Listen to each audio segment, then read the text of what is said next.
اصل میں بعض لفظ غلط استعمال ہونے لگتے ہیں، لیکن غلط العام بھی ہو جاتے ہیں، اور ہم سمجھتے نہیں ہیں بعض اوقات کہ ان کا کیا مطلب ہوتا ہے۔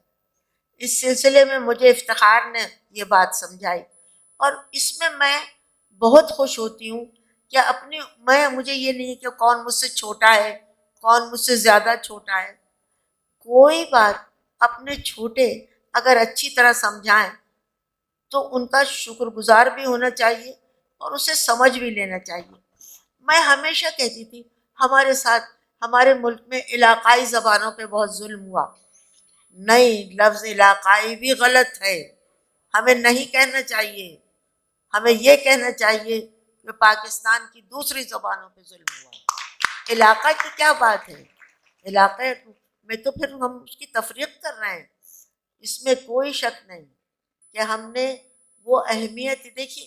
یہ تو بات طے ہے کہ جب ایک نیا ملک بنتا ہے اس کا ایک نام ہوتا ہے، اس کی ایک زبان ہوتی ہے، اور اس کا ایک قومی ترانہ ہوتا ہے۔ اب مجھے یہ حیرت ہے کہ جب میں نے پڑھے لکھے لوگوں کو قومی ترانے پر بھی اعتراض کرتے سنا، دیکھیے قومی ترانے میں دو اعتراض، ہاں ایک تو پنجابی نے لکھا ہے ہاں ہاں اور دوسرا فارسی میں۔ ہاں فارسی میں دیکھیے فارسی سے اردو اپنا دامن بچا ہی نہیں سکتی، پھر تو آپ کو سارے کلاسکس کو جلانا پڑے گا۔ فارسی اگر ترانہ، مجھے یاد ہے کہ جب یہ ترانہ لکھا جا رہا تھا جس کی سنگن تھی، اب یہ اس عمر میں یہ کہنا غلط ہے کہ میں اس وقت اسکول میں تھی یا یہ تھی، یہ بات غلط ہے، یہ نہیں کہنا چاہیے۔ اتنے ترانے لوگوں نے لکھے اور وہ سب ترانے لوگوں نے پڑھے، ایک سے ایک خراب تھا۔ ایک تو چھاگلا صاحب نے ایک دھن ایسی بنائی تھی جس کے اوپر آپ کو بول بٹھانا تھا، بول بٹھانا آسان نہیں ہوتا، اور وہ ٹیون اس طرح کی مارچنگ ٹیون تھی، تو اس میں مجھ سے کسی نے کہا بہت مشکل ہے۔ میں نے کہا بھائی میں تو بچپن سے سنتی ہوں، جب میں آداب کرتی تھی لوگ کہتے تھے شاد رہو آباد رہو، خوش رہو آباد رہو، پاک سرزمین شاد باد، کیا ہو گیا؟ کشور کا ایک لفظ بہت غلط ہے۔ ارے میں نے کہا ہر تیسری لڑکی کا نام کشور ہوتا ہے، کشور کیا غلط ہے؟ کشور کا مطلب کشور ناہید کے بعد کسی کو ضرورت نہیں، ہماری کشور ناہید کا بھی نام کشور ہے۔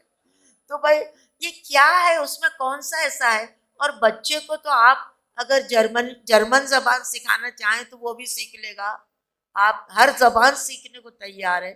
گورنمنٹ اسکولوں میں گئی ہوں، وہاں کے بچے کیا اچھی طرح قومی ترانہ پڑھتے ہیں۔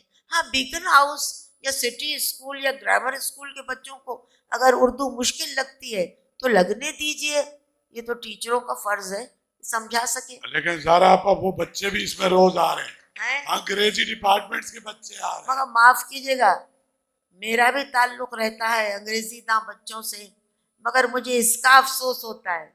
میں غازی سے یہی بات کہہ رہی تھی کہ اب کہاں ہیں وہ لوگ جو اردو اور انگریزی پہ مکمل طور پہ اس کے محاکات پہ، اس کی اصطلاحات پہ عبور رکھتے تھے؟ کیا عسکری صاحب کوئی جاہل آدمی تھے؟ کیوں لکھے انہوں نے اردو میں مضمون؟ کیا کرار صاحب کم آدمی تھے؟